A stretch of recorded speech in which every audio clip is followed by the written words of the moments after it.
What's more valuable, $500,000 in cash or a meal seasoned with the wisdom of a luminary?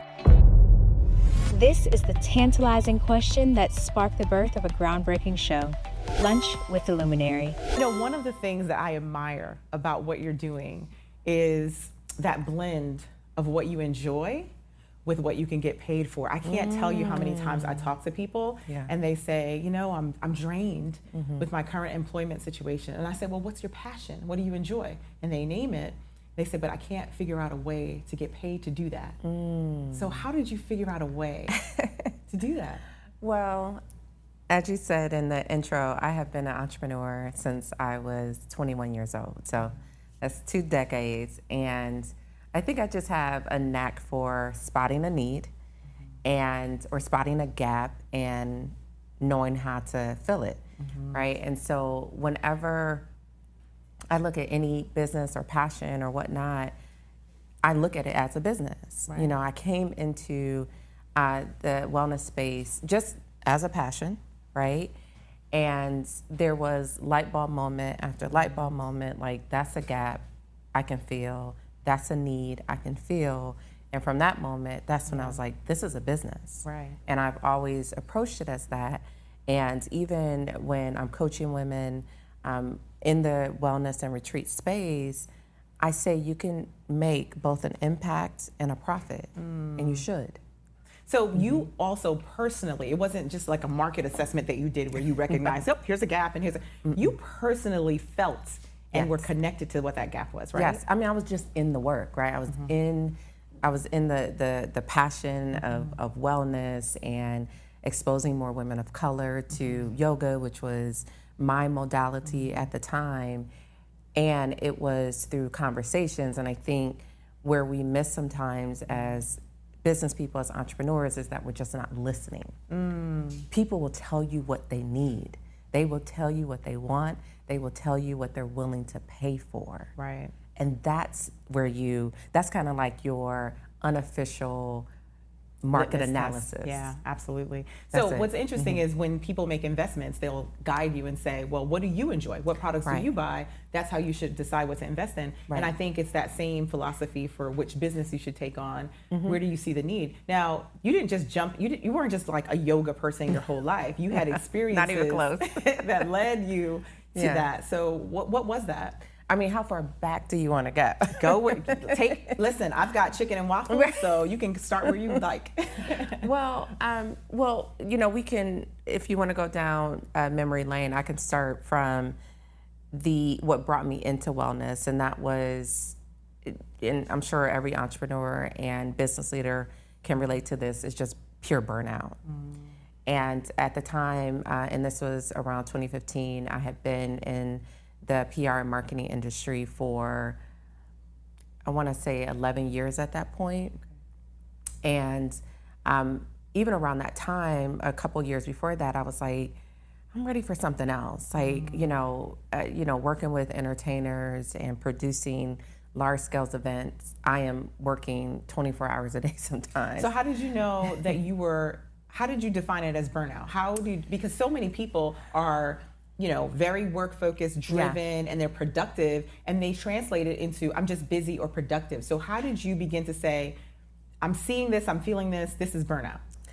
Well, I think at first it shows up physical, which most things do. And if you are listening to your body, you can spot it a lot quicker. Now, because I have hit walls multiple times throughout my career, I know when it's coming, but I would say for me, it's like my brain just stops working. It becomes fuzzy. It's hard for me to make decisions. Like I'm not enjoying the work anymore. Like it's just constant frustration throughout the day, every week, and I'm just not looking forward to the future of that work, right? But I remember this was 2021. It was November. And I said, I feel it, like I have to go on vacation. Like I have to push back from work. And of course, I booked a vacation, and the night before, I was in bed, I was trying to send out those last emails before I went on vacation. Right. And I froze. Like I couldn't think of what I was emailing. I couldn't formulate the words, and I was like, this is what burnout feels like. Wow. And I was like, I can't get to that place again. It's it's unfortunate when you have to get to that point, but it's also sometimes foreboding. And so God will give us those warning signs, because I fear like stroking out. There are so many Black women and entrepreneurs in general who are not listening to their body, not listening to those initial signs, and literally Bell's palsy, they wake up and they can't move part of their body or their face, or they stroke out. And so good for you for recognizing it and acting on it. But what did that acting on it look like? Because you were about to go on vacation, you still had emails to be sent. How did you act on it? Well, I think thankfully that vacation, I had just a little bit of things that I had to do while there, but I really slept on a beach and played in the ocean for 5 days. People underestimate sleep and water. I've had there's a whole podcast that can be done just on the medicinal value of sleep. Absolutely, and the ocean. And water. And sun. Yeah. Right? And so that's what I did. I mean, it was probably, now let me tell you with my business, because my business is travel. Most of the time that I'm on a plane is for work. It's very rare that it is for a vacation. And I recognized that a year or so ago, because I go to all these wonderful places, Bali and Grenada and St. Martin. But does that diminish the value of the vacation? So I'm going to be really rote, but I remember when I was a kid, I loved McDonald's, and the minute I got my first job at McDonald's, I was sick of McDonald's. Yes. I didn't want to look at a burger. So did that happen for you with travel? Because it's work now, so it doesn't... No.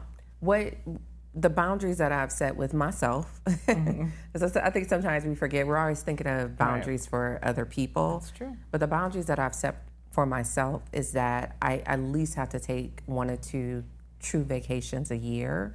But even when I'm traveling for work, I still enjoy it, because if I'm going to Bali, I'm going 5 days before the work starts, and I'll probably be there 5 days or 7 days after. So I'm going to build in some personal time. Why not? Because I'm paid to travel, and my work travel is free for me. So why would I not enjoy it while I'm there? 100%. I think you're making me think about some policies that, no, literally the value, the therapeutic value of travel and getting away is so important. It really should be a write-off. Not just a business write-off, but like medical expenses. Absolutely. Because I'm either gonna have to go to therapy or I'm gonna self-soothe as an adult and travel, right? So it's one of the, I mean, somebody actually recently asked me, like, do we accept insurance? And I had never been asked that, and I said, I need to look into that. Let's make a note in our conversations with the CBC that we need to talk about some legislation. Like wellness retreats, 100%. Vacations, why not? Because if you can cover therapy for a year, 2 years, 5 years, I know people who have been writing off therapy for 12 years, why would not a vacation be a part of that therapeutic experience? So what do you do when you have participants who don't turn off? Like, is there a requirement that they really get the full value of the retreats? Well, so every retreat is different, right? And that's what I love about the work that we do. So, our marketplace, and that's what I call it, and my mission has always been to create the Airbnb of retreats for Black and brown women. So when you go on our website, you can choose the retreat that speaks to you, the dates, the destination, the theme, the retreat leader, the cost. And so we have a menopause retreat. We have a retreat for Black women who love running. It is being held over the Napa Valley Marathon. We have a retreat in Cape Town for Black women book lovers. Do you have a Find a Man retreat? Yeah, I know, right? That would be a really that needs to popular be the next retreat. The thing is getting the men on the retreats. That's the thing. I've tried to do co-ed retreats. Okay. And I may have, the last one I did was Ghana. And I wanted it to be co-ed because, of course, Africa is not just like a woman's bucket list, but also could be a couple's bucket list, a man's bucket list. And we had 48 people, and it was 2 men. Wow. It was 46 women and 2 men. And those men were with their wives. So and it was never supposed to be a singles thing or anything. Right. But typically, whenever I've done a co-ed retreat, it's the wives that are bringing their husbands, like, you got to go. Right. But it hasn't been where it's like a man on his own. That's interesting. Why do you think that is? Well, I think because even at the time, my last co-ed, this was 2022. I think, and it's changing, I think men at the time didn't see the value of retreats. But that's starting to change now. Like, men's wellness retreats are trending. Right. Obviously, men in therapy is a relatively new thing. Right. They're which is normalizing beautiful. it. Yes. Wonderful. Yeah. And speaking more publicly about their own. I love that Charlemagne the God talks about therapy all the time. Right. You know, so it's starting to feel a little bit more safe for men to, number one, go to therapy, but also talk about it. So that's an emerging market for you potentially. So we talked about how amazing you've done with merging your passion and monetizing it and finding needs and gaps in the market and then addressing that with your business. But you started in 2016, which means that you were doing travel and experiences, and then when 2020 hit, folks stopped traveling completely. Right. So from a Luminary perspective, how did you handle that disruption? I love when the conversation takes this turn. So as an entrepreneur, my philosophy is pivot before you have to pivot. So you should always be thinking of innovation in your business before you hit that wall and now you're scrambling to be like, well, what do I do now? So in 2019, again, listening to people, I was actually at my mentor's house in LA, and I opened up an email, and somebody asked, would you ever, they sent the email and they said, would you ever consider doing any online events for people who cannot attend your retreats? And I read that email and I turned to her and I said, I need to start doing virtual retreats. In 2019? In 2019. It was Let me June find out you're a 2019. prophet. A yoga instructor, a prophet, a scuba. I said, I need to start doing like virtual retreats. Wow. And that was early June. Okay. By July, I launched Breathe by Om Noir, which was an online membership community. And initially, it was like a 6-week virtual retreat, and I brought in different wellness practitioners and experts. And we would film live sessions. And I saw Dr. Joy. She was one of those speakers during that virtual retreat experience. So this was 2019, right?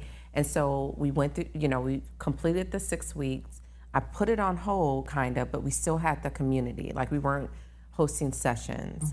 And so January, February, March, the lockdown hits, and I said to my team, we need to bring the virtual retreats back. But now, instead of it being over a 6-week period, let's do these one-day virtual retreats.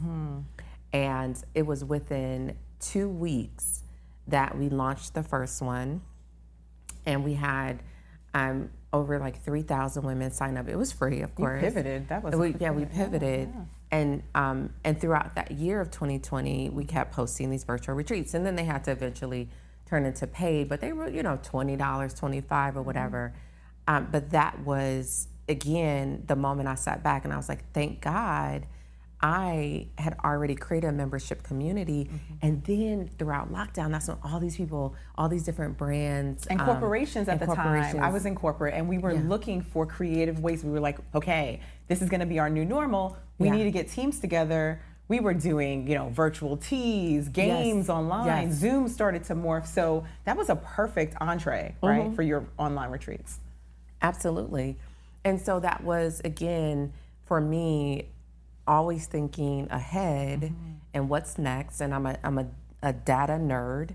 And so I'm looking at what's trending. I'm listening to our community, and I'm like, what's the next thing? And the next thing, and the next thing. So let's pause there, because I think that's important. You shared kind of serendipitously that phone call that you got and how you were able to pivot during COVID.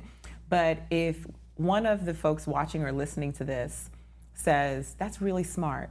So it's similar to the, be ready so you don't have to get ready. Yes. Right? You say pivot before you have to actually do it, right? Right. And so how do they build that muscle? What does that look like if we're not in a pandemic for a CEO? Well, right now we're in, a tough economy. Of course, inflation, there's also election anxiety. And so you have to look at let's give two lanes here as an entrepreneur. What does my customer need or my community needs right now? As a corporation, what do my leadership team needs? What does our customers need? What does our sales team needs, right?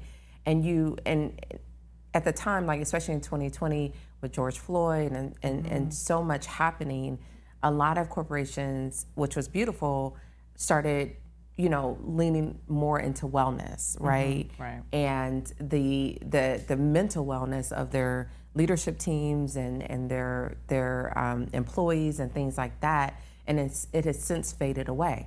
But now we're in a different time that is not George Floyd time, but it's now election time, it's economy, inflation. And so now people are back into this mental spiral of, am I going to keep my job? And that was exhausting. All of that stuff. It's exhausting now. Yeah. It's exhausting now. Yeah. And even my business is also impacted by this time because people are afraid to spend money. They're kind of holding on. But again, 2 weeks ago, when I would say now 3, with all of the media spiral of like Biden and is he going to drop out and like people forcing him out. And so as the public, we're like, what's going to happen? Like, we cannot get Trump back in this White House. Again, I said to my team, we need to bring back our community events. So we just hosted the first one last night, just a breathwork session. And the women in there were like, thank you. This was needed. This was needed.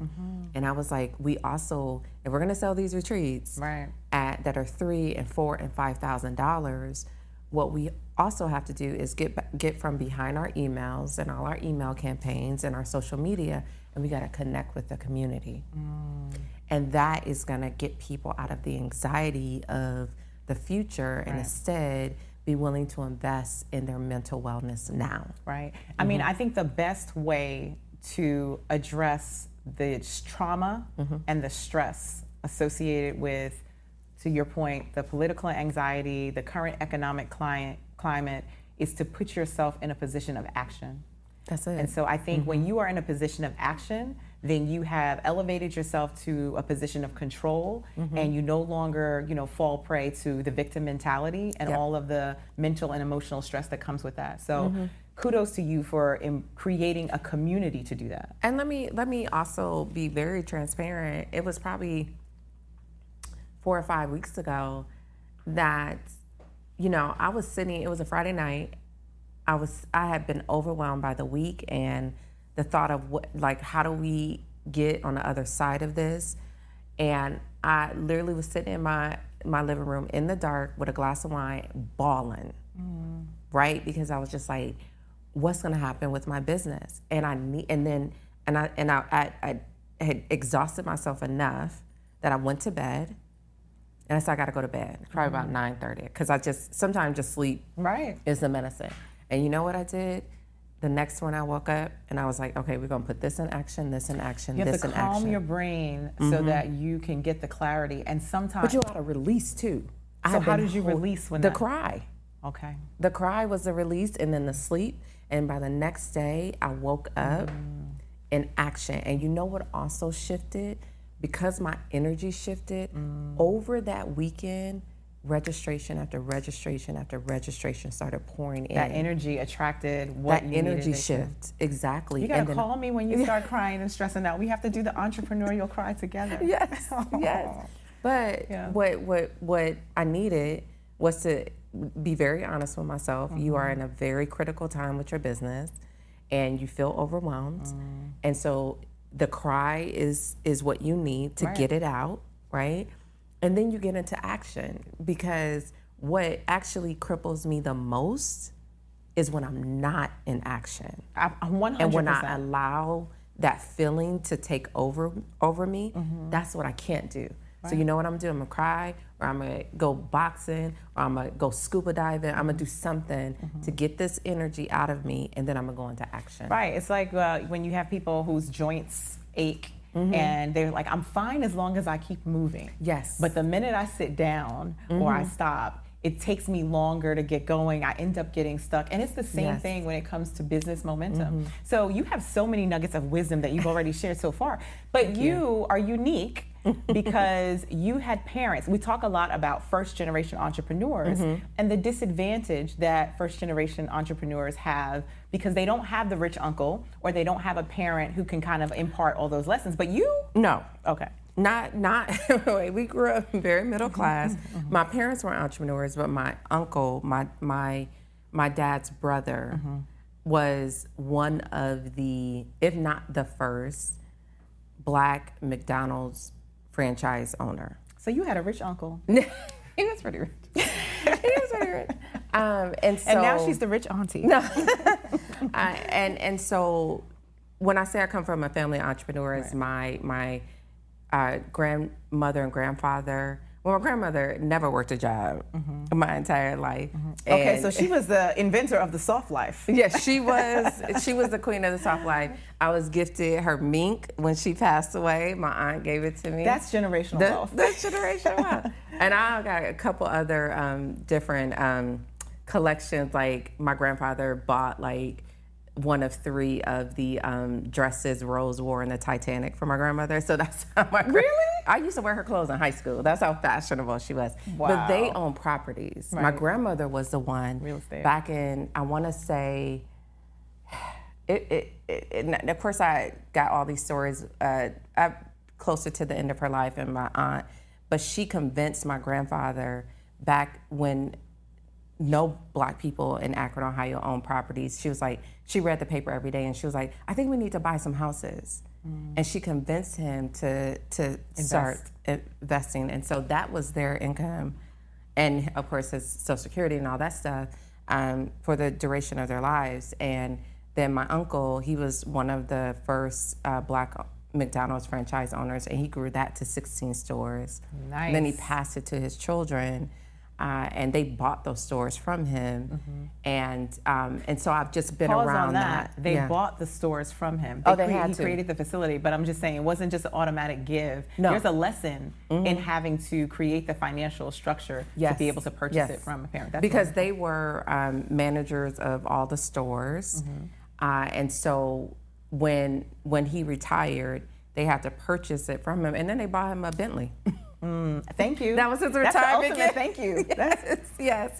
So what's next for your enterprise? I won't even just talk about Om Noir. And first of all, you corrected me, and now I see it in my head. So we know I'm from Brooklyn, and I have enunciation challenges, and so I'm like travel Om Noir.